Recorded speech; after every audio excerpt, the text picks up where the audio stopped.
प्यारे बच्चों नमस्कार। आज का वीडियो कक्षा 10 में गणित पढ़ने वाले छात्रों के लिए है। इसमें आज आपको हम समांतर श्रेणी में पदों की संख्या कैसे ज्ञात करते हैं इसके बारे में बताएंगे, जो कि आपको पेपर में पूछे जाने वाले क्वेश्चन है कि आपको समांतर श्रेणी दिया जाएगा, कह देगा कि जो इसमें कितने पद हैं, तो इसमें आप किस प्रकार से ज्ञात करेंगे इसके बारे में आज हम बताएंगे। कह रहा है निम्नलिखित क्वेश्चन यहाँ लिखा गया है, निम्नलिखित समांतर श्रेणी में से प्रत्येक श्रेणी में कितने पद हैं। यहाँ पर 102, 105 और 108 इस प्रकार से दिया है। जब इस प्रकार से पूछा जाएगा, यहाँ पर 10, 8, 6, 4 दिया गया है। चलिए इसको हम सॉल्व करते हैं। यहाँ पर सॉल्व कर लेंगे। हम पहले पार्ट को सॉल्व कर रहे हैं। इसमें सबसे पहले हम फर्स्ट पार्ट को सॉल्व करेंगे, देखेंगे कि इसमें कितना पद है। इसमें देखा जाएगा कितना पद है। तो यहाँ पर देखिए, इसमें सबसे पहले क्या लिखेंगे, यहाँ पर देखो दिया गया है 102, 105 और 108 और डॉट डॉट यहाँ आपको लास्ट टर्म दिया गया है। तो यहाँ पर सबसे पहले क्या लिखा जाएगा, ए बराबर कितना है आपका 102 दिया गया है। 102 यानी प्रथम पद आपको दिया गया है 102। और दूसरा पद क्या दिया गया है, यहाँ पर सर्वांतर निकालेंगे, d बराबर निकालेंगे, तो इसका फॉर्मूला होता है a2 minus a1, a2 minus a1।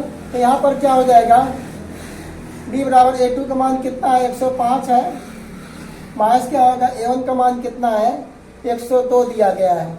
यहाँ पर d बराबर क्या होगा 105 में से क्या करेंगे 102 को घटाएंगे, कितना आ जाएगा, यहाँ पर 3 आ जाएगा। और यहाँ पर अंतिम पद आपको दिया गया है, L बराबर दिया गया है, कितना है 216। अब देखिए, आप जब इस प्रकार से लिखते हैं तो आपको पता चल जाता है इसमें कौन सा सूत्र लगाया जाए। तो यहाँ पर हम सूत्र कौन सा लगाएंगे, अंतिम पद वाला सूत्र लगाएंगे। तो सूत्र कौन सा प्रयोग किया जाए, यहाँ पर L बराबर क्या होता है a plus n minus 1 into D, a plus n minus 1 into D. L का मान कितना रख दिया जाए 216 बराबर a का मान कितना है 102 दिया गया है, प्लस n का मान कितना, n तो आपको निकालना ही है, पदों की संख्या निकालना है। d का मान कितना है 3 है, लिख लिया जाएगा इस प्रकार से 3 आ जाएगा। अब इसको हल कर लिया जाए तो यहाँ पर आएगा 216, यहाँ पर 102, इसका क्या कीजिए गुणा कर दीजिए। यहाँ पर गुणा कर देंगे, 3 का गुणा करेंगे n में तो 3n हो जाएगा, इसका इसमें गुणा कर देंगे तो यहाँ पर 3 आ जाएगा। अब यहाँ पर इसको पक्षांतर कर दिया जाए, क्या लिखेंगे हम 3n बराबर क्या मिल जाएगा। अब सबको पक्षांतर पहले तब लिखेंगे 216, इसको इधर लाएंगे तो क्या आ जाएगा, ये माइनस हो जाएगा, माइनस क्या हो जाएगा 102, ये आ जाएगा, लेकिन ये आएगा प्लस में हो जाएगा, यहाँ पर ये प्लस में आ जाएगा। अब यहाँ पर देखिए, यहाँ तो आया, इधर क्या होगा, हमने क्या किया 3n वाले को क्या किए इस पक्ष में लिख लिए बाएं पक्ष में, और बाकी सबको दाहिने पक्ष में पक्षांतर कर रहे हैं, तो इस प्रकार से हो जाएगा। तो यहाँ क्या मिल जाएगा 3n बराबर क्या हो जाएगा। अब पहले देखिए इसमें से घटाओ, पहले जोड़ लीजिए, यहाँ पर क्या मिल जाएगा 219 मिल जाएगा। ये 216 है, ये प्लस 3 है, जोड़ लीजिए, उसमें से क्या कीजिए 102 को घटा दीजिए। तो यहाँ पर क्या मिल जाएगा 3n बराबर मिल जाएगा 216 में से क्या करेंगे 102 को घटाएंगे तो 9 में से 2 जाएगा, कितना आ जाएगा 7 आ जाएगा, और यहाँ पर 1 तो आएगा, यहाँ पर 2 आ जाएगा, ये 200 यहाँ पर क्या आ जाएगा 117 आ जाएगा, कितना आ जाएगा 117 आ जाएगा। तो यहाँ पर अब यहाँ से हम लिख देते हैं, तो मिल गया 3n बराबर कितना हो गया 117 मिल गया।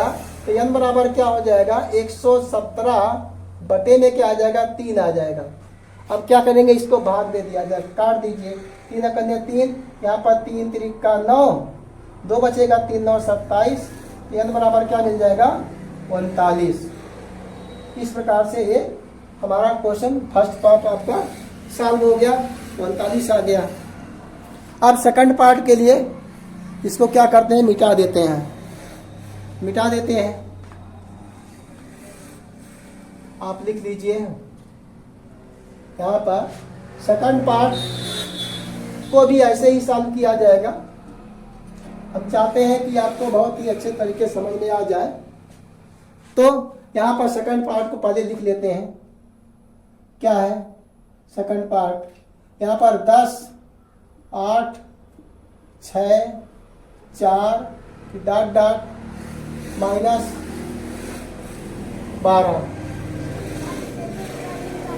-12।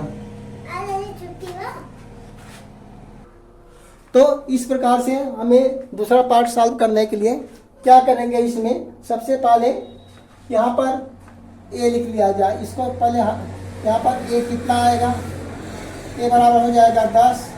यहाँ डी निकाल लीजिए, डी बराबर क्या होगा A2 - A1। तो यहाँ पर डी बराबर मिल जाएगा, A2 का मान कितना है 8 है और A1 का मान कितना है 10। तो यहाँ पर घटा दो, क्या मिल जाएगा -2 मिल जाएगा इसमें से। तो प्लस माइनस रहेगा, घटेगा चिन्ह किसका लिया जाएगा, बड़े का लिया जाएगा। अब यहाँ पर आपको L बराबर दिया गया है, L बराबर आपका कितना है -12 दिया गया है। अब यहाँ पर सूत्र लिख लीजिए। सूत्र कौन सा लगाएंगे हम, क्या लगा देते हैं, L बराबर A + N - 1 × D। यहाँ पर L का मान कितना है -12 है, -12 लिखिए, और A का मान कितना है 10 है, 10 लिख लिया जाए, प्लस N का मान तो हमें निकालना ही है, और D का मान क्या है हमारा -2 है, -2 है D का मान। अब क्या करेंगे, इसको गुणा कर दीजिए। यहाँ पर पहले लिख लिया जाए -12, यहाँ हो जाएगा 10। इसका जब गुणा करेंगे यहाँ पर -2 मिल जाएगा, और माइनस का माइनस गुणा करेंगे प्लस हो जाएगा, यहाँ पर 2 मिल जाएगा, +2 मिल जाएगा। तो यहाँ पर -12 और यहाँ पर क्या हो जाएगा, ये 10 और 2 क्या हो जाएगा 12, 10 और 2 12, यहाँ पर क्या मिल जाएगा -2n। अब क्या करेंगे, इसको -2n को क्या करेंगे, हम बाएं पक्ष में पक्षांतर करेंगे और इसको -12 को इधर ले आएंगे। तो -2n को इधर ले आइए तो यहाँ पर 2n मिल गया, और -12 को उधर ले जाएंगे तो यहाँ 12 और प्लस क्या हो जाएगा 12 मिल जाएगा। अब देखिए यहाँ पर दिखाई दे रहा है कि नहीं, यहाँ पर आगे, यहाँ से आगे लिख देते हैं, यहाँ से लिख देते हैं, कोई दिक्कत नहीं है। तो यहाँ पर 2n बराबर क्या मिल जाएगा आपको, 12 + 12 क्या हो जाएगा 24, और यहाँ पर n बराबर क्या लिखेंगे 24 बटे आपका आ जाएगा 2 से काट दीजिए, और 2 कन्या 2, 2 दूना 4, n बराबर क्या हो जाएगा 12, कैंसर हो जाएगा। n बराबर क्या आ जाएगा आपका 12 आ जाएगा। इस प्रकार से उत्तर हो जाएगा। प्यारे बच्चों, हम आशा करते हैं कि ये दोनों क्वेश्चनों के माध्यम से आप किसी भी क्वेश्चन का रहेगा तो आप उसमें कितने पद हैं उसको ज्ञात करना सीख लिए हैं, जो कि पेपर में अक्सर पूछे जाते हैं, और आप इसे अच्छे तरीके से सीखेंगे, बार बार प्रैक्टिस करेंगे तो आपको और भी अच्छे समझ में आएगा, और परीक्षा में आप अच्छे नंबर पाएँ, अच्छे नंबर से पास हों, यही हमारी कामना रहती है। और आप हंसते रहिए, मुस्कुराते रहिए। इसी के साथ नमस्कार, जय हिंद, जय भारत।